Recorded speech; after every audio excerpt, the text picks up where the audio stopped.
कराग्रे वसते लक्ष्मीः करमध्ये सरस्वती करमूले स्थिता गौरी ప్రభాతే కరదర్శనం.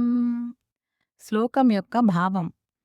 ఈ శ్లోకం మనం ఉదయం నిద్ర లేవగానే అరచేతులను చూచుకుంటూ చదువుకోవలసిన ప్రభాత శ్లోకం.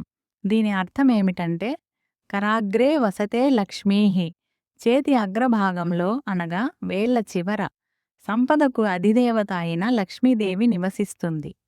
కరమధ్యే సరస్వతీ, అరచేతి మధ్య భాగంలో విద్యానిధి అయిన సరస్వతీదేవి కొలువై ఉంటుంది.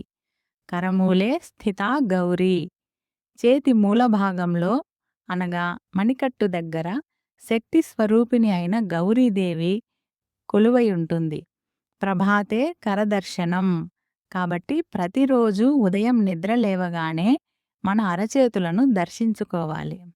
ఇదే శ్లోకంలో కరమూలే స్థితా గౌరీకి బదులు కరమూలేతు గోవిందః అని కూడా ఈ శ్లోకము అత్యంత ప్రాచుర్యంలో ఉంది. అంతరార్థం: మన జీవితానికి కావలసిన ఐశ్వర్యము అనగా లక్ష్మి, జ్ఞానం అనగా సరస్వతి, శక్తి అనగా గౌరి లేదా భగవత్కృప అనగా గోవిందుడు అన్నీ మన అరచేతుల్లోనే అనగా మనం చేసే పనులు, మనం చేసే కర్మలు వాటిల్లోనే ఉన్నాయని, కాబట్టి సత్కర్మలు చేయాలని ఈ శ్లోకం మనకు గుర్తు చేస్తుంది.